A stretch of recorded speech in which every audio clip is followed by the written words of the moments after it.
I'm going to break all up in your podcast, man. Look at this. Fight Society. I'm back. Damon Martin's podcast. It's like you never went away. It's like I never went away. Hey, it's your buddy Jeremy Loper. Thanks for letting me sit in, man. Of course. This is still home for you. This is still home. When I talk mixed martial arts, this is where I talk it, my friends. You know, usually I'm hosting my daily radio show in Columbus, Ohio, Loper and Randy in the morning. But, when I talk mixed martial arts, it's with you, my friend. It is. Right here on Fox Sports. It is. This is, we're back in the studio, which is a weird feeling, Matt and Coleman. Yeah, this is where we did the old podcast with Matt and Coleman back in the Dizzy, we were talking about that on your show. Like, we look at Facebook and 3 years ago. It's like 3 years. It's crazy, man. Yeah. And if people, so how far back in the library can people go on this podcast? As far back as it goes. I mean, if you go to SoundCloud, they're all there. So SoundCloud would be the place to go for the older stuff. Every show we ever did. So man, some of those Coleman shows were priceless. You know what's hard for me to remember? What was on the air and what was off the air. I know there was so much good stuff. I know Coleman had a tendency to tell a lot of stories off the air, and then we go on the air, and he's like, "I don't want to talk about that." And we'd have to rush him right into the studio, just to make sure everything was cool. You just talked to Coleman. I did, yeah, over the weekend. I was at all places. I was at the Columbus Zoo, and we were texting back and forth, and he's doing great, man. You know, I'm hoping to get him in here, and we'll all do a podcast together. Just kind of, people want to know about his health. Of course, we were all together up at 205. In Cleveland, which was a fantastic time. It was great to see him, Wes Sims, the now viral video that I put up of him and Joe Rogan goofing around that everybody thought was real. I love that too. And to all the people that stole my video and put it down, I'm so sorry I had to report you to YouTube, but you should not be thieves. Do not steal videos. Yeah. It's not cool, man. Come on, man. So let's just get right into some of the stuff that's like making headlines in mixed martial arts, dude. What do you make of this whole BJ Penn all of a sudden is headlining a card? I mean, he was supposed to headline the card in the Philippines. This is the fourth time he's been scheduled to fight. And somebody, as soon as I put out the story yesterday, somebody goes, "So who's his replacement?" Because that's what's happened. He was supposed to fight in April at 197. Then that got backed off when they had that whole assault allegation thing popped up. Then that got fixed. He was supposed to fight at 199. Right. He had matched up with Dennis Seaver and then Cole Miller. And then he got the whole IV testing thing where he got suspended, and then he was coming back against Ricardo Lamas. He got injured.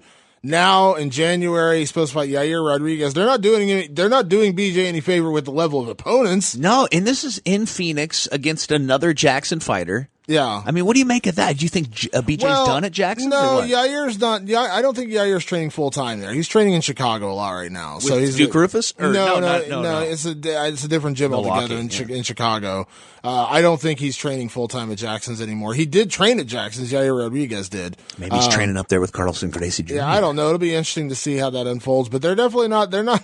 They went. I mean, I thought Seaver was kind of like the perfect opponent for him because Seaver's good, but he's not too good. He had that fight with Conor, which kind of really tested Conor to see where he was. Yeah, he's a good top 15 guy without going too deep into the top 10. And you could argue Yair Rodriguez is technically around that same level. I think he's ranked like number 12 or 13 or something like that. But Yair Rodriguez is quite possibly the best prospect at 145 pounds right now. Charles Rosa would have been a good pick against BJ Penn if you really want to do an up-and-coming guy against a legend. I mean, that would have been a terrific pick. But this is, this is going to be interesting if BJ makes the fight, and I hate saying that because, when you talk about all-time favorites, BJ's top three. Missed out on 4 fights. I mean, it's impossible to ignore that, at that point you start to lose faith a little bit, that the guy's going to show up and fight. And you feel bad about that because BJ is a legend, but at the same time, it's like, 4 fights? I mean, come on. And you almost have to wonder, like, if you're BJ Penn, is this cursed? Yeah. Should I walk away? It's been going on for over a year now. I mean, he was supposed to, he declared his comeback, and then, I think it was November of 2015. Is when he said he's coming back, and then they booked him in March or whatever it was. So, I mean, this has been going on for over a year, where he's talked about his comeback, and he's just now he's just now scheduled to fight again in January, but this is the 4th time. Like I said, it was April, it was June, it was October, and now we're in January where he's going to fight. And, they're putting some stock into it. I mean, it's a main event. If he doesn't show up, then they got to get a new main event. And Yair Rodriguez, while he is a good up-and-coming star, he's headlined a show before, when he fought Alex Caceres, but it wasn't like a big card. It was the Salt Lake City card. It was a decent card. Right. But yeah, you're banking on BJ being the selling point of this card. You know what I mean? And that is also a big card for the UFC and for Fox, because that takes place on a Sunday night, January 15th, during the playoffs. Yeah, during the playoffs, during the football playoffs. So they're that show's gonna air after a big NFL playoff game. That's interesting. So there's gonna be a lot of eyeballs on it. So in the last 7 fights, BJ's gone 1-5-1. Yeah. And, that's not the BJ Penn we know. And obviously you'd love to see him get a win, but I got to be real, man. I want to see BJ Penn fight as much as I want to see Tito Ortiz fight these days. Yeah, it's tough because when you see BJ, I was at his fight with Frankie Edgar, the last fight he had, and when you see him get beat the way he did, you're just like, that's enough. I don't want to see that. Yeah, yeah, because BJ. I mean, you think of BJ as a wrecking machine. You think of BJ as like the guy you think of BJ as a guy destroying people, not him being destroyed. And like the way Edgar mauled him in every facet of that fight, on the feet, on the ground, everywhere, and then finished him, which never happened to BJ. I mean, BJ's taken some beatings in his career, but you don't finish BJ Penn. Even when Matt Hughes finished him in that welterweight title fight, he had him in the crucifix and he's hitting him with shots, and it was just basically like a defenseless posture, but he didn't really beat him. He didn't knock him out. He didn't hurt him. You know what I mean? Same thing with like the George St. Pierre fight. It was like they stopped it between rounds. You know what I mean? Like BJ was just beaten, but he wasn't like knocked out, but he got mauled in that fight by Frankie Edgar. What if CM Punk came back? Would you like to see BJ at 170 against CM Punk? I guess you really hate CM Punk. No. I don't hate CM Punk. But it was just like, man, I like I said, I root for him because I like BJ very much. He's a good dude. He's a legend of the sport. I hope he does well, but the odds are not on his side because this is not a sport that's forgiving to time off. And it's not a sport that's forgiving to as you get older. You know what I mean? Like, this is very much a young man's sport or young woman's sport. Like, it's not a sport, yes, you will have your occasional Dan Henderson who sticks around till he's 46. But, for every Dan Henderson, there's a million other cautionary tales of guys who probably should have gotten out earlier. I mean, you could argue, there's guys at 30 and 32 who are, you're feeling like they're a little aged in the sport. Look at, what Bigfoot Silva has gone through. I don't know if you watched this fight from Russia last week. I saw some of that fight, and, that was, that prospect that he was fighting from Russia. I mean, I don't even know if you want to consider that guy prospect anymore, but he was a beast. Well, he was a big dude, but he wasn't very good. That dude was a beast. I mean, it was interesting because you really thought that Bigfoot had that fight, because even though the dude was undefeated, you still don't know who he's fighting in Russia. Yeah. So you got to think that Bigfoot's got just as great of advantage as anybody else. But the fact of the matter is, he was back on all the normal vitamins that he was not allowed to use in the UFC, right? You just never know. I mean, like I said, Miesha Tate just retired. She's like 32, I think. She's very young. You know what I mean? Like, you just never know when the time is going to come when someone has to call it a career. And so, with the older you get, like a BJ, he took a lot of damage. He went, he spent so much time at welterweight when he shouldn't have been a welterweight. I mean, remember that fight with Rory McDonald? He just got battered.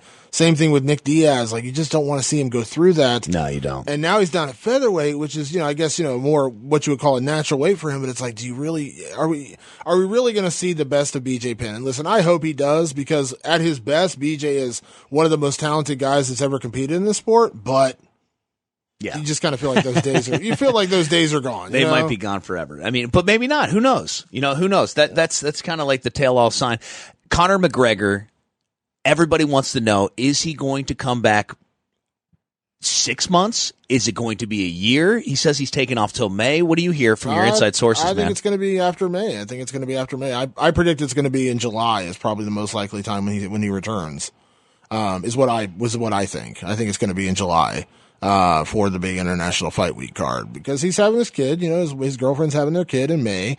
Conor has had a very active year. I mean, he had 4 fights inside of 11 months. I mean, he fought Aldo in December. And not easy fights either. Fought Diaz in March, fought Diaz in August, and fought Eddie Alvarez in November. I mean, that's a long run. That's four 5-round fights in the span of 11 months, two title fights and 2 more 5-round fights with Nate Diaz. Quite a few. Yeah, it's not an easy road, and I don't fault him for taking time off. He's not the first guy to do it. He won't be the last guy to do it. I don't think you should begrudge him taking time off. I mean, yeah, it sucks that it's going to tie up a couple of divisions potentially with featherweight and lightweight, but the guy, if anyone has earned their time off for the next 6 months, it's Conor McGregor. I mean, come on. What is the latest with Rashad Evans. Rashad Evans now out of the fight, coming up at 206. Yeah, Tim Kennedy looking for a new opponent. Poor Tim Kennedy, man. This guy.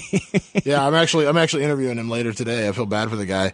I don't, we don't know the full medical situation with Rashad. We just know that there's something in his medicals that the New York State Athletic Commission didn't feel comfortable with licensing him, and then ultimately that translated to what Ontario did as well, where they basically didn't want to Have we ever known anything that wasn't right with Rashad before? No, we don't know. We don't know exactly what it is. With HIPAA laws and medical laws, we just won't know unless Rashad reveals what it is. But he promises he's healthy. I talked to his manager yesterday, and he told me that Rashad is fine. He's going through testing to prove that he's okay.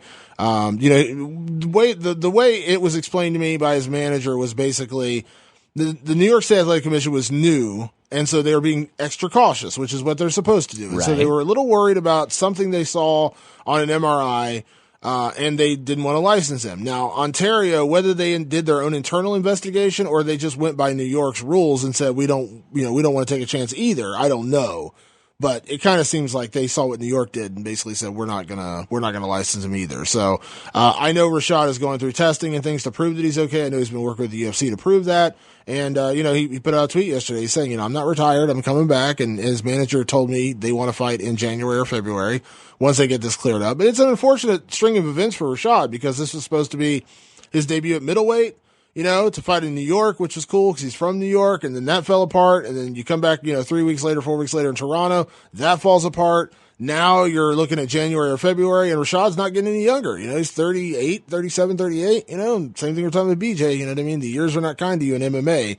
And the more time he takes off, the harder it is to come back, and the harder it is to make a run at a very deep weight class like 185, where you're talking about guys like Luke Rockhold and Jacare and Yoel Romero. And I mean, it's a deep division. It's just a tough beasts. division. Yeah. One of the guys we're going to talk to on the show today, Derek Brunson, who's fighting Robert Whittaker this week. And Robert Whittaker, I mean, it's a deep division, tough division. Who's that guy that fought over the weekend? I believe he may be from Africa.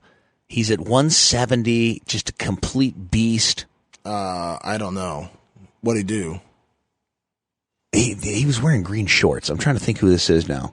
I don't know. I'd have to look up. There were so many fights this weekend. Oh my God, was it not like glorious? I mean, it was like all day long on Saturday. You think it was too much or good? It's too much. I don't like the doubleheader card. I don't mind they did it once before where they did the doubleheader cards. But if I remember correctly, there was a little bit of a break between the two shows. I feel like the one show ended at like 4 and then the next show picked up at like 6. Yeah. This show literally bled right into the last one. Like when Musasi and Hall were finishing up, like the first prelim from Brazil was starting. And I was just like, it's just too much. Like I don't mind the doubleheader fights, but I feel like you got to have a little bit of a break in there. You know what I mean? But I mean, I don't know. I guess it depends on what you're into, because the thing with the fights is if you watch it from the prelims all the way through the main card, you're talking about 6 or 7 hours of fights. Right. And if you're watching, like, if you're an NFL fan and you go and sit down on Sunday morning and you watch the first game at 1 o'clock and then you watch the 4 o'clock game, you are sitting there for 7 or 8 hours. And a lot of people do that for the NFL, but 7 or 8 hours versus 12 to 13 hours of fights. I mean, the fight started at 12 o'clock in the afternoon. They weren't over until 1:30 in the morning. You know what I mean? That's 13 hours. That's a lot of time. I have 4 kids. It was really intense. Yeah, that's just like, you're asking for a major, and I understand they're not asking everyone to invest all day. You know what I mean? Some people are going to do it, but they're not expecting everyone to sit there for 13 straight hours and watch fights. They're expecting some people to probably tune in for the main card,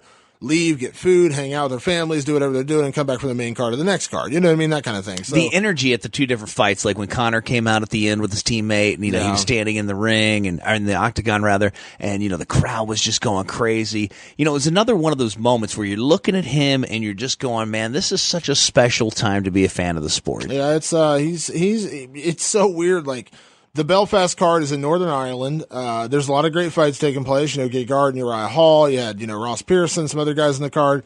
And all anyone could talk about was Conor, because Conor was there supporting his teammate Artem Lobov. He was there supporting his teammate Charlie Ward. And he was the star. Every time he walked out, they were talking about how every time he walked out, you hear a roar from a crowd, like you wonder if they were cheering for the fighter. No, they were cheering for Conor. Yeah. Conor would make it to his seat, people would cheer. Conor would get up and cheer, people would cheer.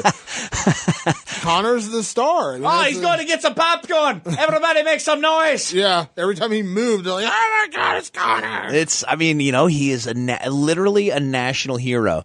And you know what else was kind of cool was watching all day long. Obviously, the other thing that was on, Conor may be fighter of the year very well, but the fight of the year may not have been a mixed martial arts fight. Sergey Kovalev taking on Andre Ward. Still haven't seen it. Oh, you haven't seen it yet? I haven't seen it yet. It was on YouTube the next day. I haven't seen it Pretty yet. prevalent. I haven't seen it yet. You got to see it. It's know. really interesting. Andre Ward is such a technical boxer. And I think that a lot of people are going to sort of have the same criticisms about him at times that they have about Floyd Mayweather because they don't understand the art of slipping and what that means and the art of boxing. Kovalev just feels that he was robbed. I mean, if you watch the fight, you may have felt that Kovalev won. I really saw it the way the judges saw it. I thought that Andre Ward did pull out the decision. I think that, it's dangerous anytime. I mean, a foreigner in Vegas against an American hero. I mean, it was the makings for the old school Canadian screw job from wrestling. In a weird way, I felt like this was a good moment for Andre Ward because he isn't a star. You know what I mean? Like, as good as he is, as talented as he is, undefeated, all these different things, he's not a star. He's not a guy people, break their bank to watch. You know what I mean? And so it kind of felt like this is the first time I remember people really talking about an Andre Ward fight afterwards because, like, you're just like, oh, Andre Ward won. You know what I mean? It was just like, okay, whatever. You know what I mean? Like, he was just another guy, like, as talented as he was, he didn't do anything on the radar that ever made you say, wow, I gotta watch this guy fight. He's not like Triple G where he knocks people, people senseless and you're like, I gotta watch Golovkin fight. Maybe this is that transcendent moment for him where he becomes a star because people are going to talk about the fight so much because it was so good. It was so close. It was, quote unquote controversial. You know what I mean? Like maybe that's what finally puts him over the top. I don't know, because a lot of people that I know in the boxing community really respect Andre Ward, but no one would ever put Andre Ward in the same level of stardom, even as a Triple G or a Mayweather or a Pacquiao or, those kind of guys. He's never been that guy. As far as star power goes, talent wise, absolutely, but he's just never drawn a big crowd. And maybe this was his moment where he finally gets some attention, good or bad, but that's what it seems like. But I have to watch it at some point. It was at the end of that 13-hour day watching UFC. I was like, nope, I'm done. Okay. Done. In all fairness, I didn't watch it until the next day, but I was still, I don't even know if I should say I saw it on YouTube. I guess I can, it's kind of sketchy, but like I did. I mean, it was on there. Well, they charged $65 for it. I saw a lot of people asking that, like, would you pay $65 to watch an Andre Ward fight? And I was like, no, I wouldn't. You know what else I watched in YouTube in Japanese? Was the Benson Henderson fight. Oh, the Michael Chandler fight. Yeah. Whoa. I forgot how dominant of a wrestler Michael Chandler is. He's good. He's real good. What'd you make of this, man? Benson Henderson, was that his second or third loss? Second loss, third fight overall in Bellator. Who did he beat in Bellator? He beat Patricio Pitbull, but that's right.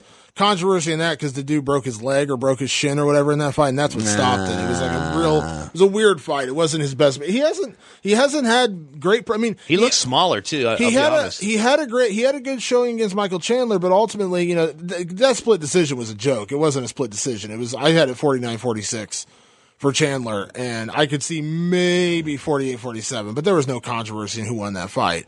That was his best showing out of the 3 fights he's had in Bellator, but he still got beat. I mean, that was a terrific fight. Terrific fight, but he still got beaten, so you're just wondering, like, man, where does he go from here? Because now he's lost for the welterweight title, he lost for the lightweight title. There was really no controversy, in my opinion, in either one. I mean, Koreshkov beat him pretty handily, but then I thought Chandler did the same thing. I mean, it was a little closer, but ultimately I thought Chandler definitely won.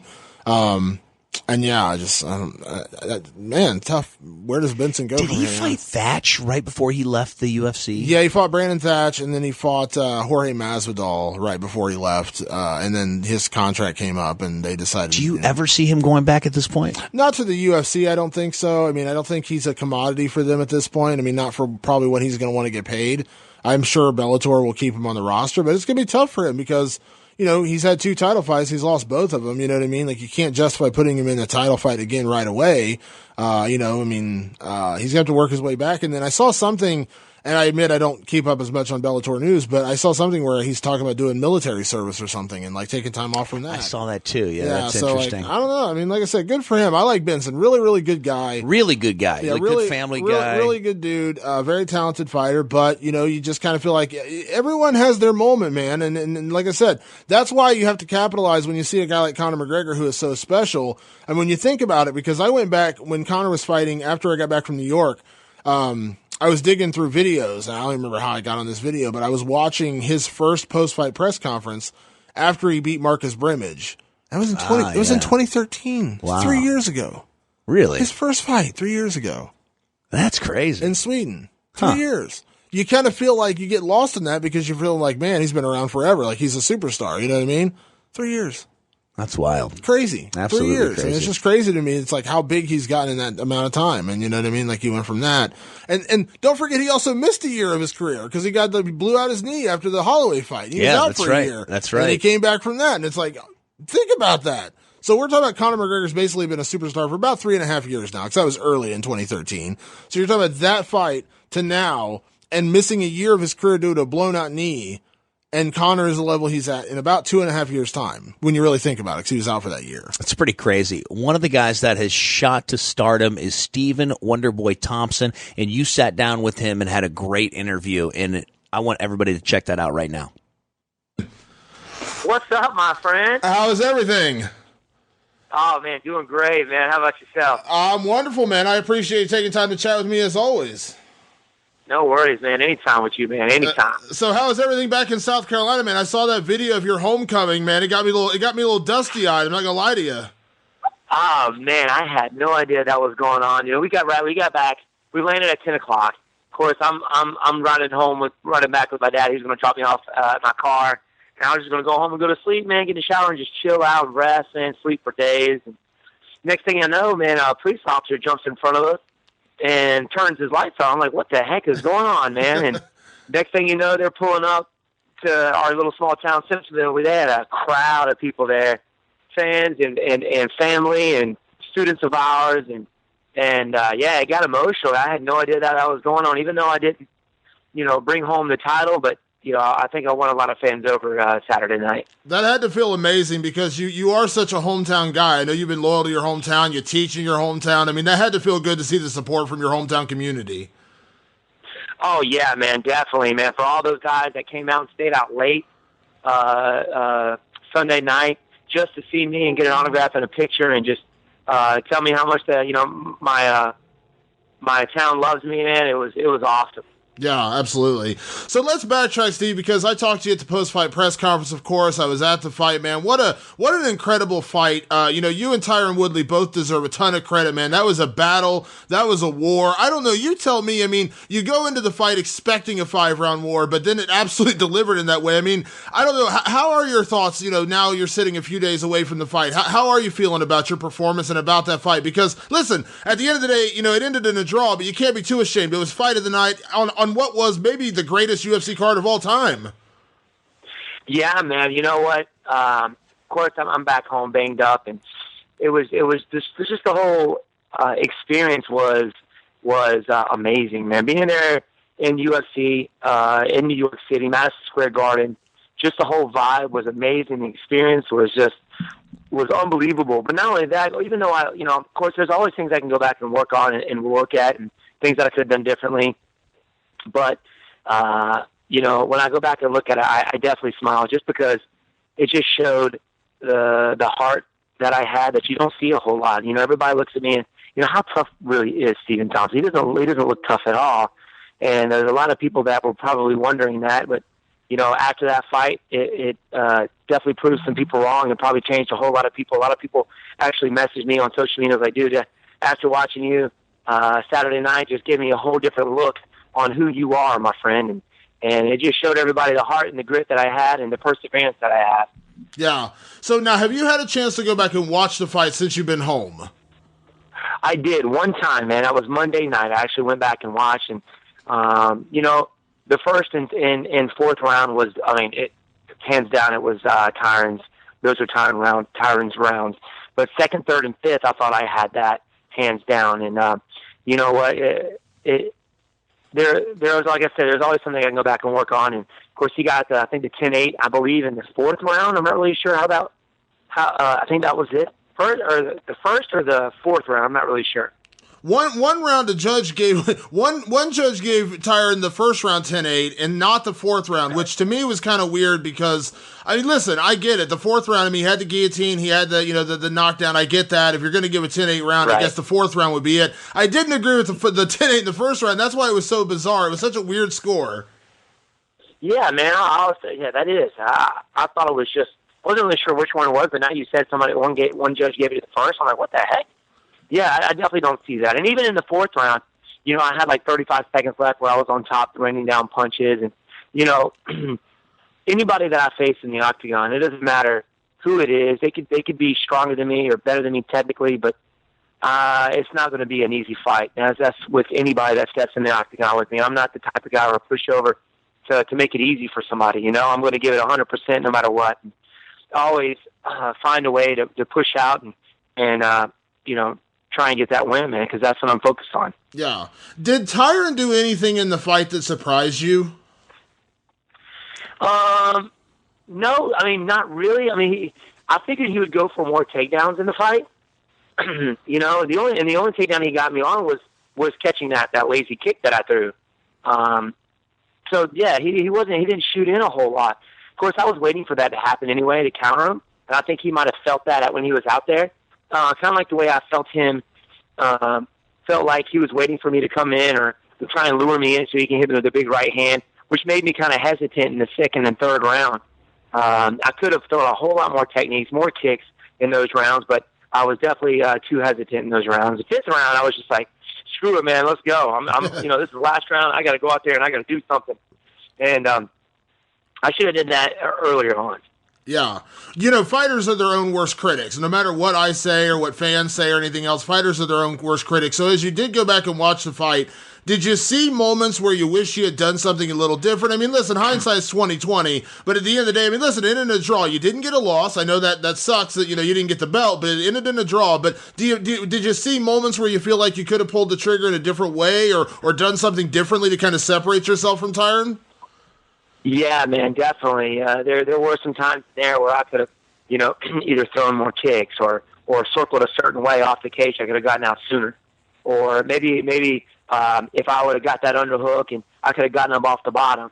There's all these things that I go back and I look at these things, and I'm not even sitting there by myself. I'm with my coaches as well, and it doesn't matter if it's a 5-round war, just like you saw, or a first-round knockout. We're always going back and we're watching and we're looking at things that I could have done better and.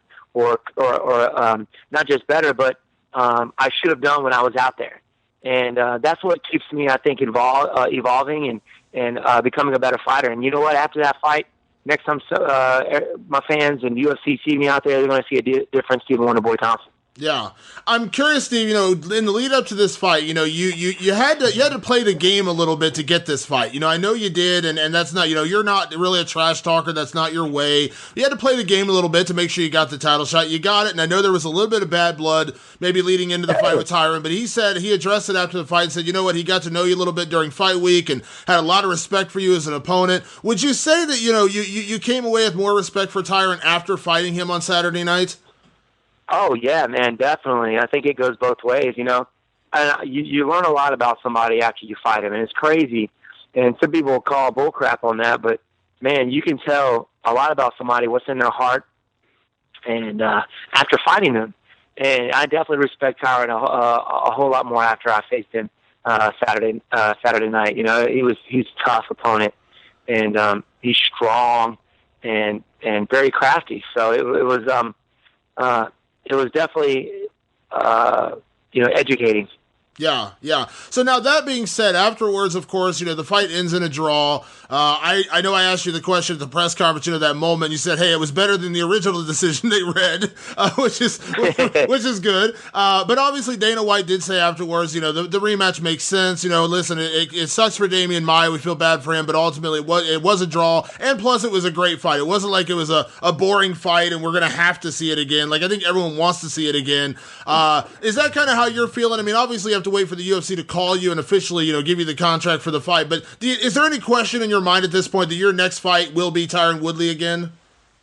Oh, definitely. You know, in my mind, that's what it is. I mean, if all hands aside, I mean, a draw is like the fight never happened. So we need to go out there. We need to settle this. Who is the better fighter? And you know, in 5-minute rounds. And I think the fans loved it. I had a blast out there, so I know Tyron did. So I think, yeah, man, let's do it again. Let's give the fans what they want, and let's prove, you know, who takes that title home, man. Yeah. I mean, it was a draw, but still, you know, we got to settle that score. And I think even going into this one, it's going to have more hype around it because everybody knows the fight, what the fight's going to be like. You know, it's not just going to be, you know, a sit back waiting fight. It's going to have some fireworks. And I think that's what people want to see. Yeah, I agree. Now, you had a couple cuts and bruises. You know, that's just typical fight stuff. But I mean, otherwise, how are you feeling? Like, did you come out of the fight fairly healthy outside of a couple knocks and bruises? You know, of course, my foot's swollen. I had to get X-ray on my nose, making sure it was okay. It is okay, but I got some lacerations on the face. I'm actually sitting here talking to you looking like a raccoon. Both of my eyes are just black and still a little swollen. And my body, my diaphragm is sore. You know, just basic bumps and bruises. It's going to take a few weeks to heal. But after that, once I feel great, I'm going to get back into training again. Yeah. This is such a tough question to ask, but I'm going to ask it anyway, Steve, you know, because obviously the fight is literally 3 days removed from when you battle. But, I mean, in your own head, I mean, how soon would you want to fight again? I mean, you want to allow yourself time to heal. You want to allow yourself to fix the mistakes that you think you made, things like that. But, I mean, how soon into 2017 would you like to fight again?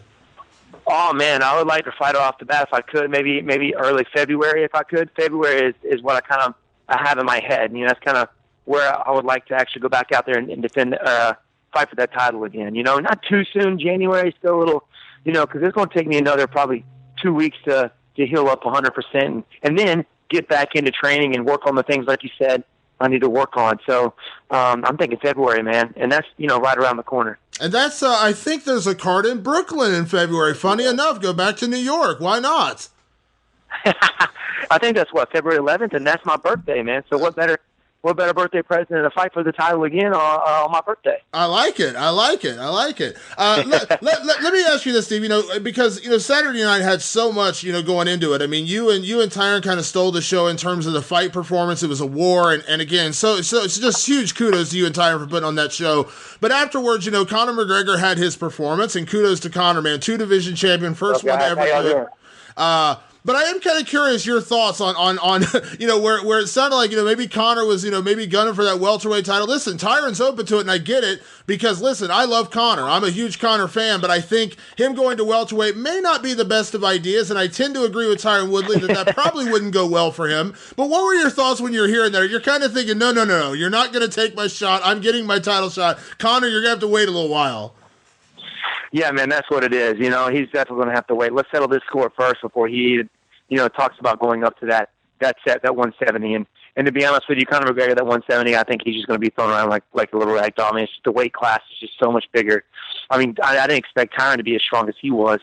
He's a thick dude, man, short but thick and very strong opponent.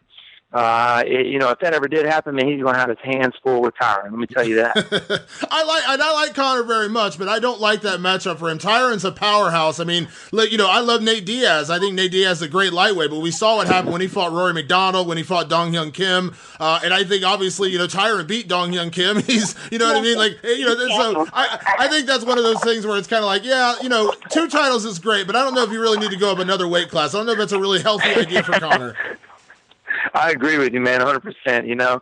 So yeah, let's get this score settled first, and then he can start talking about that. Yeah, I'm sure you'd take that payday though if you were a champion, right? Say that again. I said I'm sure you'd take that payday if you were a champion, though, right?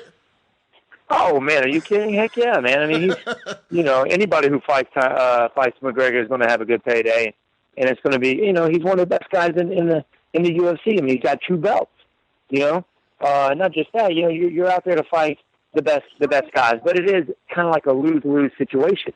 You go out there and you defeat Conor, and it's everybody be like, you know what, you should have beat him. What do you think was going to happen? But if you lose, you know what I mean? So it's kind of like a lose-lose situation to go out there to fight somebody like that.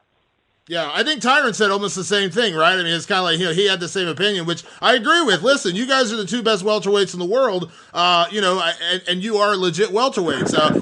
What do you walk around at when you're not fighting with Steve? What's about your average weight when you're not fighting? Since I've fought Johnny Henderson, I've been walking around about 185. Yeah. But the way I felt out there against Tyron, I'm definitely going to have to walk around about a heavier weight.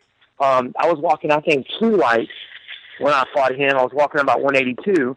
So when I was rehydrating, I only blew up to about, I think the heaviest I got was 181. But by the time I stepped in there in the octagon, I was around 178. So I was very small. I felt very small. And just I could feel it, in the clinch position with Tyron. I just felt way too small, too weak.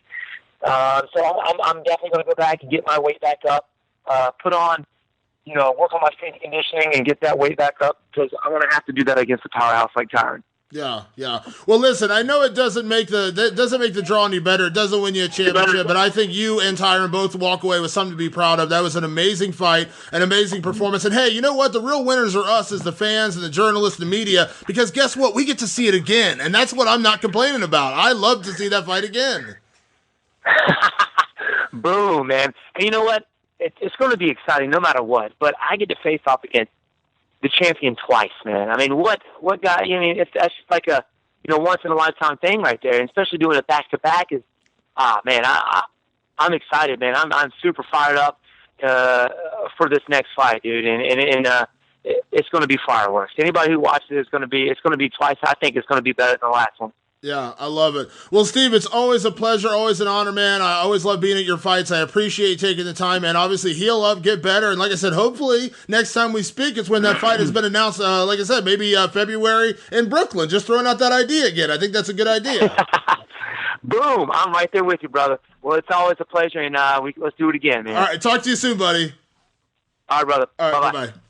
Here's a question for you. Have you ever lost or thought you lost your phone? I mean, how terrible was that?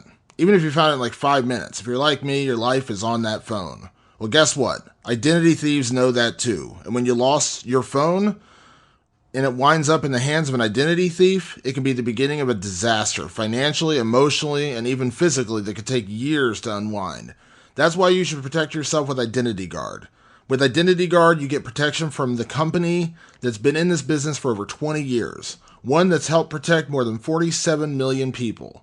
Identity Guard continuously monitors millions of transactions and articles and sends you all the news, tools, and guidance you need to minimize your risk. Plus, if you were to become a victim of identity theft, Identity Guard's victim recovery specialist will be there to help you through the recovery process.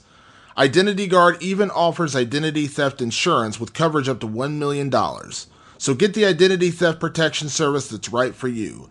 Visit Identity Guard at identityguard.com/podcast. The Fight Society podcast is sponsored by Rocket Mortgage by Quicken Loans. Rocket Mortgage brings the mortgage approval process into the 21st century. Fast, powerful, and completely online, it has taken out all the complicated, time-consuming parts of applying for a mortgage out of the equation. Hate searching through stacks of old files of paperwork? With Rocket Mortgage, you can easily share your bank statements and pay stubs at the touch of a button, helping you get approved in minutes for a custom mortgage solution that's been tailored to your unique financial situation.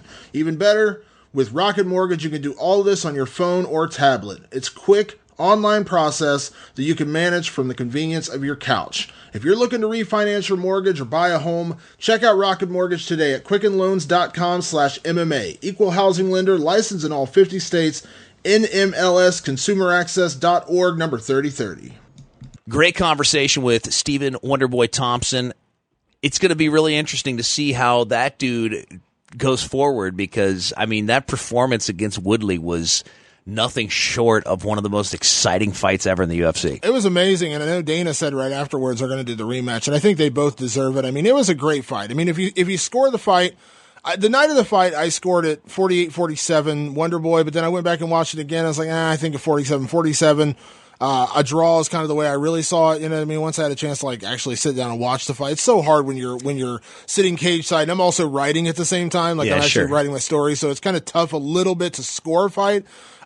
Woodley definitely had the better finishing moments in the first and fourth round. I mean, he nearly put him away in that fourth round. Was it kind of weird, like when it was almost the opposite of what happened with Matt Serra and Dean Thomas?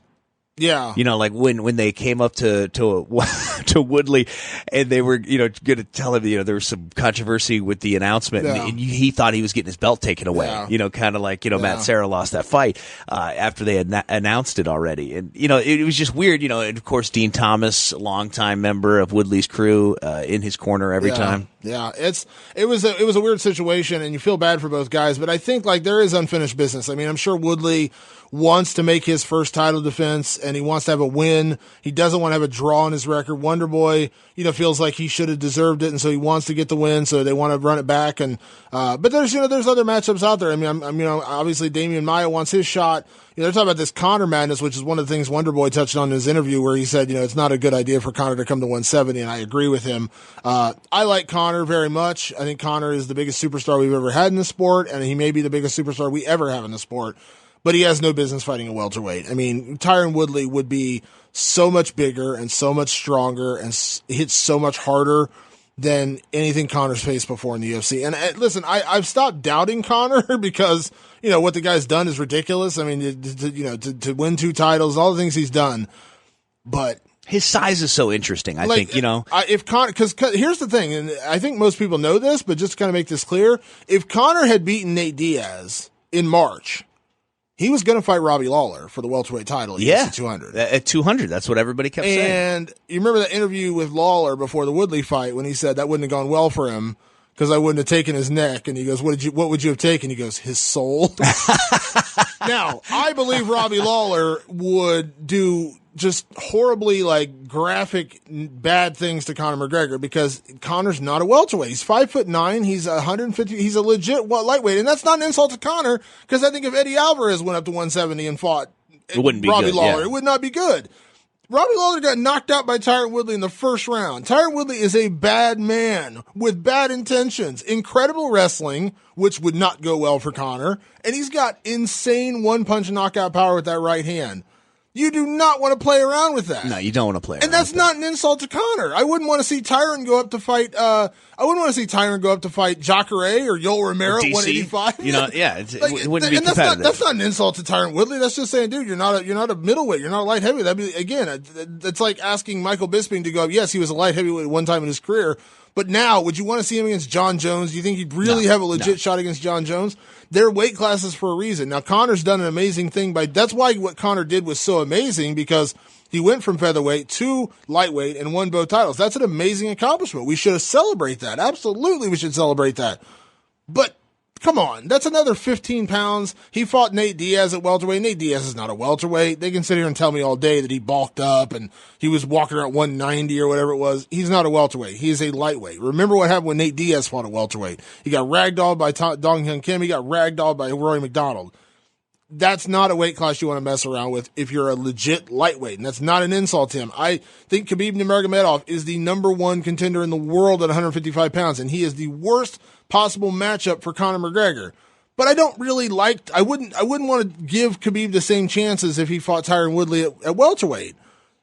It's just a bigger weight class. Guys are walking around 200 pounds. It's just it's not an insult. It's just that's the weight class. It's facts, yeah. It seems like life, but Khabib. What an amazing talent. Michael Johnson, Khabib, that fight in the first round, you thought, wow, Nurmagomedov might go down after a couple of punches. Everybody now thinks if you can get Conor and him in the same ring, both of the guys share the poison to the other guy that seems to be the kryptonite or whatever. Yeah. Conor, obviously, with a little bit of I don't want to say hole in his wrestling or jiu-jitsu game. I just think it's more of a depth in Nurmagomedov's jiu-jitsu and wrestling game. Did you see the video from the UFC where they showed like behind the scenes, like during the fight when he was talking to Johnson? Did you see that? Oh yeah, when he was telling him to give up and all you that. have to give up. I need to fight for the title. You know I deserve this. Dude, Michael Johnson is a really good dude, and it's like, how demoralizing is that this dude's just punching you in the face and elbowing you in the face saying, you have to give up. You need to give up. I need to fight for the title. I deserve this. Dude, that's rough. And there's got to be a part of you that just goes, "Let's let this crazy guy win or something." It's just insane. Like, what's he saying to me right now? He was talking trash to Dana between rounds. He's like, "I'm going to smash your boy. I'm going to smash your boy." And he's like, "Dude, you're in between rounds right now." It did get him around. It took him around to get going, it seemed like. What'd you think? It took him about 2 minutes. I mean, he got popped in the face a couple of times, but once he got Michael Johnson on the ground, it was a mismatch. Were you worried for a hot second, though? I wasn't worried. I was like, wow. But here's the thing. I know how good Michael Johnson is on the feet. Very fast hands, very long reach. That fight with Nate Diaz was amazing. Yeah. So, I mean, I wasn't shocked. I mean, look what he just did to Dustin Poirier, who's a phenomenal lightweight. Good call. And so he popped Khabib a couple times, but Khabib walked through it. I mean, you saw his neck snap back a couple times, but ultimately he kind of walked through the punches. And once he got the takedown, it was a mismatch. And then at that point in the ground, and that's the thing, Michael Johnson's not a bad wrestler, but he went out there and just put him on the mat and just, oh my God, some of those punches, like they were right in the corner, right in front of me. And like there's some punches that are landing, you're just like, oh, I would not want to be on the receiving end of those. Like Khabib was just relentless. I compared him to a young Fedor, back in the day when Fedor used to wrestle. Fedor's completely gone away from his wrestling these days, where he just goes out there and wings heavy punches and goes crazy. But back in the day when he first came up in Pride, and he was fighting Nogueira, and he was fighting those guys in Pride. When he first came up in Pride, he was a wrestler. He'd throw guys to the ground. He would just beat the living hell out of them on the mat. That's what Khabib does. He makes no bones about it. You're going to go in there, you're going to go on the ground, he's going to beat you up real bad. Without a doubt. And happening in Melbourne, live on FS1 on Saturday, November 26th. This is going to be a fight, man. This is going to be a pretty good fight. You sat down with Derek Brunson to talk about his fight with Whitaker, man. Everybody should check that out. We have it for you now. Sorry, I put my headset in. No problem. I appreciate you taking time to chat with me as always. Oh, no worries, man. Always a good time. So, how's everything, man? Obviously, fight's just around the corner, heading down to Australia for a fight that I know for a fact you wanted, so that's got to be good. Oh, yeah, for sure. I'm heading out tomorrow, so that'll be about 10 days early, get acclimated, check out Australia, and just chill out and wait till the fight comes. Absolutely. Before I talk to you about Robert Whittaker, let me ask you about the last fight, because we talked, obviously, before the fight with Uriah Hall. Clearly, it went your way. It was a very dominant performance, but you've had a lot of big wins in your career. How satisfying was it to get a win over him, especially considering kind of the bad blood you guys had going into it? Yeah, Hall had a lot to say before the fight. He wasn't very kind with his words or holding back, so it definitely felt good to go out there and finish him in the first round. Yeah. A lot of people, going into that fight, I mean, you've knocked out, several opponents in a row and had some big knockouts, but everyone was like, Derek's going to go in there and wrestle. He doesn't want to strike with Uriah Hall. So how good is it to go out there and knock out a striker like Uriah Hall? Because at the end of the day, he is a good striker, and we can't take that away from him. But to knock him out as devastating as you did in the first round, that's got to feel good. Oh, yeah, for sure. To go in there and beat somebody at their own game, and when they're heavily before the fight, stating that all you're going to do is use your best attribute, which isn't their best attribute, and you do the exact opposite, it feels good, And, yeah, you can't take that away from him. I think he's a very talented striker, probably one or two best striker in the division, So, yeah, you definitely can't sleep on his strikes, and he has a resume, and he's been doing striking his whole career, so he can definitely prove that he's good at it. Yeah. Now you've, you came out of that fight, obviously, I assume pretty healthy, considering it ended so quickly. So how quick did this fight with Robert Whittaker come about? Because I know this is what you wanted. I know we talked about it before the fight, that this was something you were thinking about. I mean, I don't think it could have worked out any better. Oh, yeah. It was a fight that made perfect sense, especially a guy that's ranked ahead of me. Actually, right after the fight, I knew that I'll be fighting Robert Whittaker down in Australia. So, I went out there, took care of my business, and right when I left or got out the octagon, did a couple of interviews, took a couple of pictures, I found out immediately, and I said yes, wanted to stay busy and definitely, a challenging and good fight. Yeah. What are your thoughts on, fighting in Australia? I mean, this is kind of his backyard. I mean, he's a New Zealander, but I mean, this is kind of his backyard. You have to travel kind of halfway around the world. I mean, how is that for you? Especially for what has got to be a really big fight for you. I mean, a win here has got to put you within one fight maybe of a title shot? Oh yeah, for sure. I really don't put too much stock on fighting somebody in their backyard, because I mean, my mentality is to finish. I mean, and you can't argue with a guy that's willing to go in somebody else's backyard and not worry about a decision or worry about getting robbed. Because when I go out there, I look to dominate. Obviously it plays a factor. It's a 5-round fight. You got a lot of rounds to play with. They might have close rounds. They might swing one, even if it don't finish. But I don't really worry about those things. I mean, if something happened and, I felt I got robbed, then I can express it out there and fight and deal with it then. But my mentality going forward is go out there and just do what I've been doing, be excited and look for the finish. And yeah, I think I'm right there for a title shot. I think you got Bisping and Romero fighting for the title shot. And if you ask me, I think Romero's going to win that fight. Everybody else has not been wanting to fight Romero.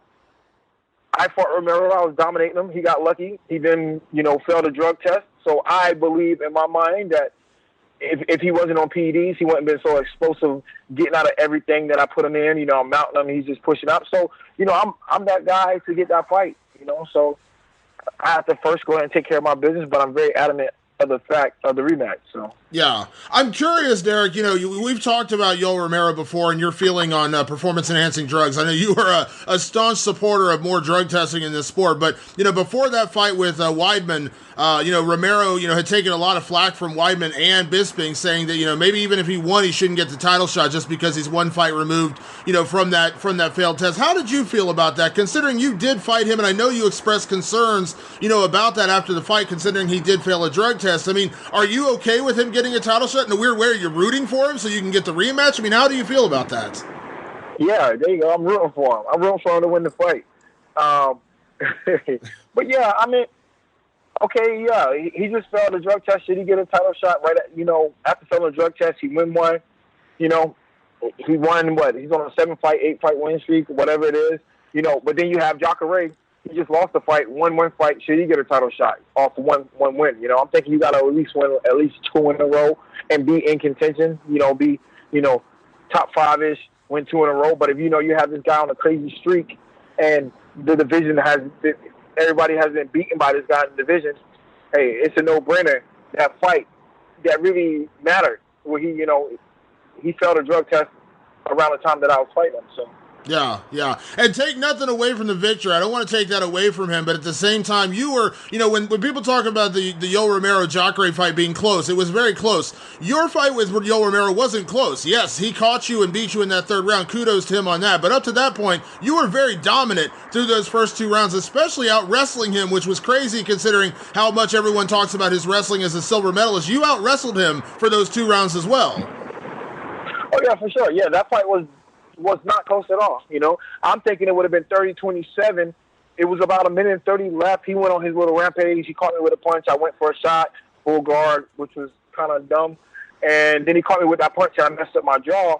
So, a little out of it at that point. But, yeah, I'm thinking, at best, it would have been 29-28 had the time ran out. It was a minute and some change left, Yeah. So. And you've grown a lot since that fight. I mean, I think you've shown in your last few fights you're a much better, much more dangerous fighter than you were then. I mean, you've grown so much in these last couple of years. I mean, I think this would be a much different fight, if you ended up rematching Yoel Romero now versus what happened a few years ago. Oh, yeah, for sure. I'm definitely a different fighter. I go out there thinking and knowing that I can just put my hands on that chin and just get him out of there. And I really believe that, and I know it. And what I've been doing definitely proves it. And I'm only getting tighter and sharper. I mean, I look at some fights when I fought maybe, who was that, Sam Alvey. I hit him with some punches. I was kind of, wide and looping. But you look at these fights are getting cleaner. Uriah Hall, it was very set up. I popped a couple of jabs. I got him stepping to the side I wanted to and hit him with a left hook, walked him right into it. So I'm seeing how I can knock these guys out, and the skills are starting to match up. So, yeah, I'm very confident. Yeah. So now with that said, so you do believe Yoel Romero will beat Bisping, though? Yeah, of course. Yeah, that's rough. That's rough. You're like, yeah, of course. No, well, I'm not taking anything away from Bisping. The guy is a great fighter. He's a very good fighter. But and also, I don't even know if they'll fight. I think Bisping will try to, maybe fake an injury, pull out of the fight, maybe somebody else fight, and I'm going to be that guy because I'm going to make it known, obviously I have to go take care of my business in Australia, but it's going to be very documented and known that I'm pretty much going to be adamant about getting a rematch with Romero. But there are circumstances to that. I don't want to fight Romero a meaningful fight like #1 contendership. No, I don't care about that. That's no point. What I want to do, I want to fight him at all the stakes where I deserve that rematch, being the circumstance of that fight and, the PEDs thing. So, I'm being very adamant on the fact. And there's going to be, if it's a regular fight, if it's a fight for #1 contendership, no, I'm not interested. If it's for the title, I'm interested. I'm not really interested in fighting guys who do PEDs. I mean, a lot of guys pop, so that's kind of catch-22. But I'm definitely interested in fighting Romero at high stakes, and I want to put him out first round and, avenge that loss. Yeah. Now, obviously, this weekend you got Robert Whittaker, which is, in a way, similar, a striker, a very dangerous, nasty striker. He's had a lot of success at middleweight. I am kind of curious, though, when you face, such a litany of tough guys as you have, do you put Robert Whittaker on that list? Do you believe he is one of the toughest guys you fought? Or, has he just not fought the right competition at middleweight yet, meaning he's about to run into a freight train this next weekend? Yeah. Oh, yeah, definitely. Robert Whittaker has his hands full, and I believe he knows that, I'm sure he does know that. I'm sure he's aware of that. But at the same time, I think this guy's a dangerous guy. I think he was scheduled to fight Bisping. I had him winning that fight. I think he matched up well with his coming forward, hard swinging. He has solid boxing, underrated on the ground. So, I think the guy's very, very skilled. I'm definitely not looking past him. And I know, he's going to be a game opponent. He's going to be at home. He's going to be energetic. He's going to, fill in the home crowd. But that's my job to, he's filling the home crowd. If I get a takedown, I'm going to make him quit, make him give up. He's going to be feeling bad for himself. So, yeah. I know what it entails, and I know I have a challenge in front of me. I know he's coming. But my goals are the title. In order for me to get to the title, I got to be confident. I got to understand, every fight is important. You can't really skid and expect to get a title shot. That's not going to happen. So, got to go out there and get it done. Yeah. I'm curious, Derek, this fight changed, on a dime for you because you were the co-main event behind Rockhold and Jacare, and then that fight goes away, and now you're in the main event 5 rounds. Kind of a two-part question. One, how is it different for you with the 5-round fight? But also, two, is it exciting that now the eyeballs are on you? The spotlight is only on you, and this is a good time for the middleweight division for the spotlight to be on you in this fight. Oh, yeah, for sure, things couldn't have happened better, Like you said, the spotlight's on me, the main event, going to have a lot of media, a lot of promotion, fighting the hometown guy, and, just going to move me one step closer to what I'm trying to achieve. And like I said, got to get it done. Got to go get it done by all means. And it's a 5-rounder. I never went 5 rounds, but I'm not too concerned. I'm not worried about it at all. When I found out I was fighting 5 rounds, I had about 3 weeks. So, no weights, a lot of cardio, a lot of running, and I've probably done 5 rounds probably about 10 times now, and I feel very good going forward. Yeah. If it went the distance. You are ready for a 5-round fight, and I'm sure that, if it goes out there and you do it, you'll be happy to prove that. But you've been such a dominant first-round finisher, and I don't want to sound like I'm disrespectful to Robert Whittaker, but do you believe this could be another one? Do you believe that you could put him out in the first round the same way you've done your last few opponents? Oh, yeah, for sure. I can put everybody out in the first round, no matter who. So, yeah, I'm very confident. I know I can, But, that's the part of martial arts. You go out there, feel the fight out, take your time, look for your opening, and then, hey, make it happen. But, yeah, I feel like I can finish Whittaker in the first round. And I heard him in the interview. He stated that he can finish me in the first round. So, I guess we're going to find out. But unlike Hall, I think he was a little pressured into answering questions and making statements, and he wasn't disrespectful. So I really don't have any animosity against him in this fight. He's just a guy in front of me that I have to take out to get to to where I want to get to. Yeah. Considering where this division is at right now, Derek, and considering what Yoel Romero just did to Chris Weidman, and you, in my opinion, have given Yoel Romero his toughest fight to date. Obviously, you're on such a knockout streak. All these things that are happening right now, I'm kind of curious. You're not a cocky guy. I know that. I've talked to you. I think the first time we talked was before, like, your third fight professionally. So I know you're not a cocky guy, but I am curious. Do you believe with a win this weekend, you've kind of defined yourself as maybe the scariest guy in this division because you're a wrestler, yet you're knocking people out. You've been kind of rolling through this division. I mean, do you believe you kind of sent notice that you are potentially the scariest matchup for anybody at 185 pounds? Oh, yeah, definitely. I mean, yeah. I mean, I can wrestle. I can take you down. I can go the distance. I can knock you out. I can submit you. Yeah, I can beat you in every area where you don't have guys who pose those type of problems. Like, you got a guy like, for instance, Sam Alvey. He has huge power in his hands. You know, he's known for knocking guys out. He's known for catching guys. But Sam Alvey really don't go for takedown. He's not really aggressive. He's not really explosive. But I'm well-rounded. You know, I can beat you in every area. You know, you have to be on your toes the whole fight. You know, I'm just a different fighter, so. Yeah, I'm going to throw this out to you, Derek, because you don't officially have a nickname on your UFC record. So I'm going to throw this out at you because I know fighters are supposed to be given nicknames, right? You're not supposed to just give yourself a nickname. So I'm going to dub you now the Boogeyman. You know, you're kind of the Boogeyman of the division. You're the scariest guy, right? So that's my nickname. I think you should go with it, man. The Boogeyman, Derek Brunson. The Boogeyman. I like that. I'm kind of rolling with the one, Derek the One Brunson. I feel that meets me. That fits me quite well. Yeah, well, if you get tired of that, the Boogeyman works too. I'm telling you, I think that works for you. I like it. Not bad. All right, Derek. Well, I appreciate the time as always, buddy. Obviously, safe travels down to Australia, man. I always look forward to your fights, and I always appreciate you giving me the time that you do. Okay, thank you. All right, man. Talk to you soon. All right, see you. Bye-bye. Here's a question for you. Have you ever lost or thought you lost your phone? I mean, how terrible is that? Even if you found it in like 5 minutes. If you're like me, your life is on that phone. Well, guess what? Identity thieves know that too. And when you lost your phone and it winds up in the hands of an identity thief, it can be the beginning of a disaster, financially, emotionally, and even physically that could take years to unwind. That's why you should protect yourself with Identity Guard. With Identity Guard, you get protection from the company that's been in this business for over 20 years. One that's helped protect more than 47 million people. Identity Guard continuously monitors millions of transactions and articles and sends you all the news, tools, and guidance you need to minimize your risk. Plus, if you were to become a victim of identity theft, Identity Guard's victim recovery specialist will be there to help you through the recovery process. Identity Guard even offers identity theft insurance with coverage up to $1 million.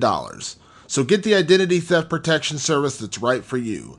Visit Identity Guard at identityguard.com/podcast.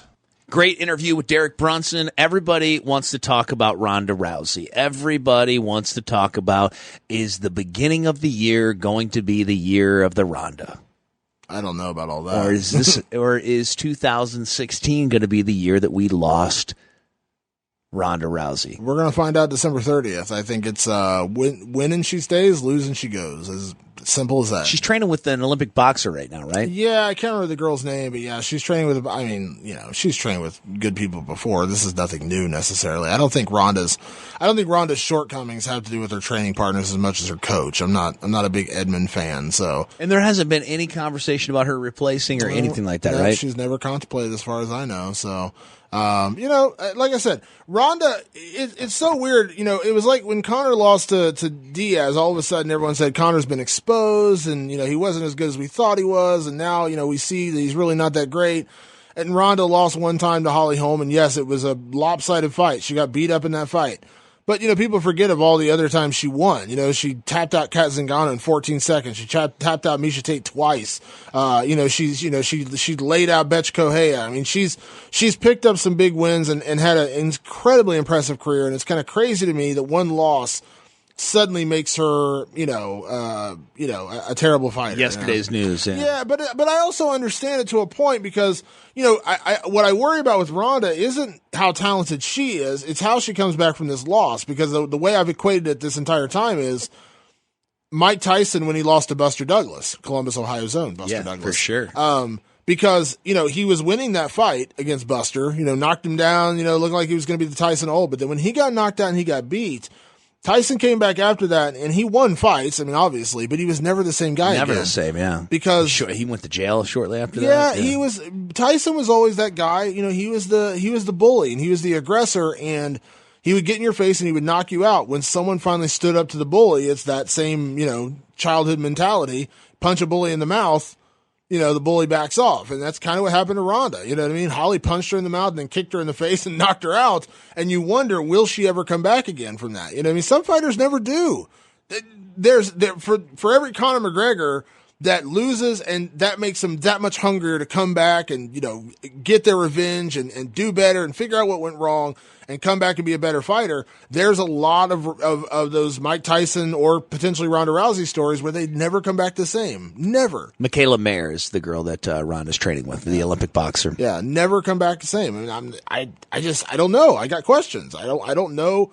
I don't know that Ronda, because man, that's See, a tough I'm one. going to side with Ronda. I think Ronda comes back and finishes Amanda Nunes in just devastating fashion. I think she comes back and she solidifies herself as the number one talent again in the women's division, bar none. And I really believe that we're going to have the second coming of Ronda Rousey. I think she was smart. I know she took so much guff for taking off for so long and for disappearing, but I think whatever gets you in the zone, whatever prepares you mentally, you have to do. In this fight game, you have to make sure that you are being so selfish. I learned that from Matt Brown. You have to make sure that you're being so selfish and taking time for yourself.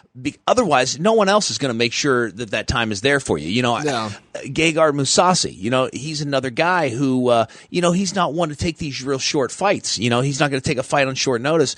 And he's a guy that I think is smart in the game. And I think Ronda Rousey knows that she had some injuries to heal up. She had some mental hurdles to get over. And I don't discount that at all. My question is she over them? You know what I mean? Like, that's the thing. Like, you know what I mean? Like, she hasn't really made any kind of public appearances.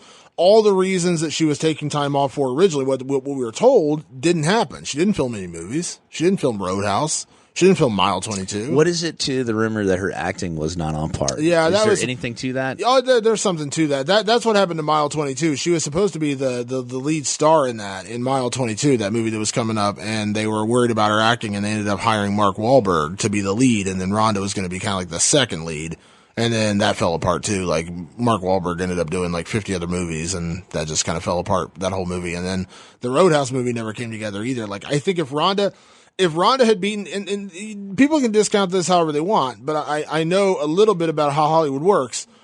If Ronda would have beaten Holly Holm, we would have been talking about the Roadhouse remake right now. We'd be talking about the Mile 22 movie that came out. We'd be talking about Ronda's, acting career. So you really think it was a loss that threw all that off? Absolutely. Listen, when you're a winner and you're on top of the world and people are talking about you like you're the greatest things in sliced bread, it's easy to sell that to the public because, it's just like, because I remember when Ronda Mania was at its height after the Betch Correia fight, when she went down there and knocked her out. And everyone, JJ Watt and all these people are posting pictures, and Ronda and stars. Beyonce was introducing, she did that whole do nothing bitch speech at her concert. That's right. You know what I mean? Right. Now, how much have you seen of that since then? Not much at all. And it's a sad state of affairs. Listen, I get it. You know what I mean? We're attracted to winners in this country. I get it. It kind of sucks a little bit for Ronda that, everyone kind of jumped ship on her. One loss, people didn't necessarily do that with Conor with one loss, but also, again, it's how you handle it. Ronda didn't do the post-fight press conference. She hasn't done any interviews. She's done like 2 interviews since then. She did the Ellen interview where she talked about, potentially, I felt suicidal in that actual moment. And then she did Ellen again coming back for this fight. She hasn't done anything else. And it's not I'm not concerned about access of my access. I don't really care about that. But like in general, like actual media questions, like where they're going to be like, how have you recovered from this? How is how long did it take you to get past the Holly? Well, the Ellen interview was kind of like, I don't want to call it even a tease. It was just kind of like, okay, you're still alive. I get it. It's a talk show interview. That's a fluff piece. That's not what they're there for. Ellen's not there for hard hitting news. You know what I mean? Like, that's not what her show is about. But that's kind of my point. Is like, the fans, us, we want to know. Yeah. Are you okay? Because let me tell you something. there's a lot of my friends that are not, but I happen to be. I'm a big Ronda Rousey fan. I'm a big Ronda supporter. I can't even tell you why. When I see her, I feel something towards her. Not like that, but I just feel like a connection. Like, like when you like a fighter and or a sports team or something like that, you feel a connection, and that's how I feel with Ronda Rousey. We celebrate winners and then we vilify losers, and that's just how we are. So when she lost, everyone said, "I knew it. She was overrated. She was never as good as she said she was," and blah, blah, blah, blah, blah. You don't get to 6 title defenses and not be good. You don't prove that. I mean, there's nobody else has defended the title once since Ronda left. You know what I mean? Holly beat her, Misha beat Holly, and now Amanda beat Misha. You know what I mean? There's not been one defending champion out of that whole bunch. Ronda is as good as advertised. She just ran into a better fighter that night and didn't have a good game plan. I personally don't think Ronda truly prepared for Holly Holm. I think she thought Holly was going to be an easy fight. And listen, in a lot of estimations, I thought it was going to be an easy fight because if you look at Holly Holm's fights leading up to that, and I know Matt made a great point about this when the fight was coming up and talked about her boxing style. But when you looked at her fights in MMA and you looked at her fights in the UFC, there was nothing that showed me in Holly Holm's early fights that made me think she was going to do what she did to Ronda Rousey. No. And when you look at what Holly's done since then, I mean, Holly was outpointing Misha Tate. She wasn't beating up Misha Tate. She outpointed her. She wasn't out there knocking her around. She wasn't beating her up. She was outpointing her. When she lost to Valentina Shevchenko, same thing. She got beat up in that fight. She didn't outpoint. She wasn't this vicious striker. She just had a really aggressive, overly aggressive Ronda Rousey coming after her, and it set up perfectly for her to counter strike and then knock her out. And that was the perfect matchup and ultimately the worst matchup for Ronda. This matchup with Amanda Nunes is different because Amanda Nunes is a very fast starter, just like Ronda, very much a bully in the early going. So you're going to see two bulls go head on, charging at each other. And only one of them is going to survive. Now, will it be Ronda or will it be Amanda? I don't know. I'm leaning towards in a bull charge. I love Ronda's chances. You gotta love Ronda's chances because that's what she does. But at the same time, Amanda Nunes is a very dangerous fighter. Amanda Nunes is a better striker than Ronda.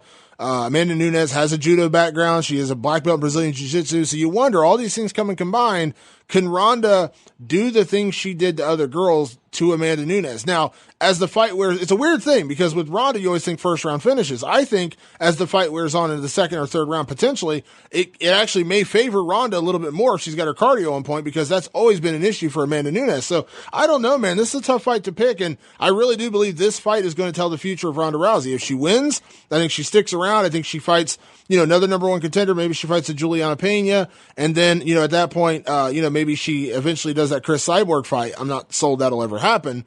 But if she loses, I think that's it. I don't think Ronda Rousey ever needs to fight Chris Cyborg. And I'm not saying that as a fan that doesn't want to see fights. I just don't think that their weight is anywhere near each other. I don't think it's ever going to be a fair contest, Cyborg coming down or Ronda going up. But yeah, I agree with you. I think that everything is dependent on what happens in this next fight. Here's a question.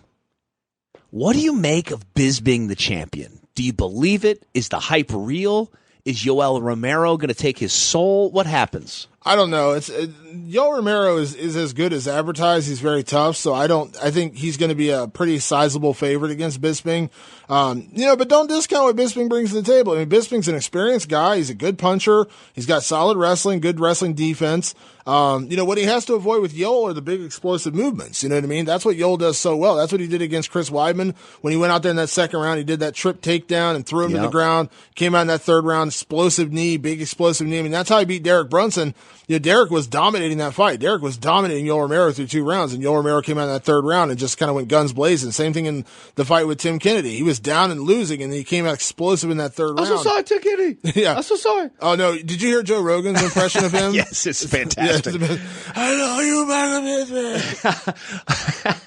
So great. Nothing is ever going to be. No forget Jesus. Yeah. No forget Jesus. But that's a bad matchup for Bisping. But listen, I've stopped discounting what Bisping can do. I mean, yes, did he have a tough performance against Dan Henderson? Was that a battle? Absolutely. Dan Henderson's a legend, though. I don't take that away from him. He knocked out Luke Rockhold in the first round. I don't take that away from him. Bisping's been in there with the best of the best. He's fought Anderson Silva. He's fought everybody. Do I like his chances against Yoel Romero? No, that's a tough matchup. But will I discount and say he has no chance? Absolutely not. Michael Bisping has proven time and time again he's a very tough customer. He's been in there with the best of the best for the last decade. To sit here and say he's just going to get blown out of the water is crazy to me. For the life of me, I cannot believe he's champion still. Not in a negative way, just in a wow. How things come full circle. Good for him. Yeah. Good for him. He's had a long career. Anderson Silva, do you think he ever makes it back to the title? No. I mean, because I really believe that if someone didn't show up or he got some last-minute fight, Anderson Silva could step in and beat Michael Bisping. Potentially. I mean, he almost beat him the last time. So. Well, wouldn't that be interesting? I don't think Anderson's ever going to get to that point again. I think Anderson is at the point now where he's going to be looking at, big fights, fun fights, main event fights that are going to sell. But I think his days of chasing the title are done. I mean, he's normal. Yeah, he's normal. There's fights out there for him. I mean, he can do, like I said, I think there's still that super fight with George St. Pierre if GSP ever comes back. There's other super fights he could do, but listen, Anderson is 41 going on 40. He's on the wrong side of 40. He's obviously gone through some pretty serious injuries. He's a gamer. He's a legend, maybe the greatest of all time, but I think his days of chasing the title are done, and I'm okay with that. All right, man. Well, that's going to do it for us. It's been awesome to record yet another podcast with you, man, here, Fight Society. Of course. Make sure you subscribe. You can follow me on Twitter at Jeremy Loper. Also, we do a killer vlog channel if you guys want to check that out. Damon's in some of our vlogs. We do extensive UFC. I don't know if there's anything like my vlogs backstage at the UFC out there. So if you want to, outside of, embedded, rather. I was going to say unbedded, but embedded. You guys could check it out. Loper, Loper, and Randy, Randi, TV.com, LoperandRandyTV.com, and you can check out LoperandRandy.com if you want to see my or hear my daily radio show. Of course, Damon, you have Nerdcore Movement, where you write all of your amazing articles about The Walking Dead, Westworld, which is one of our favorite shows. Oh, yes. You got everything nerd culture, and of course all of your terrific articles on Fox Sports for the UFC. Thanks again, man, for having me. Of course. I really good time. Appreciate it. We'll be doing this again. Awesome, man. Hey, until next time, guys, Fight Society on Fox Sports.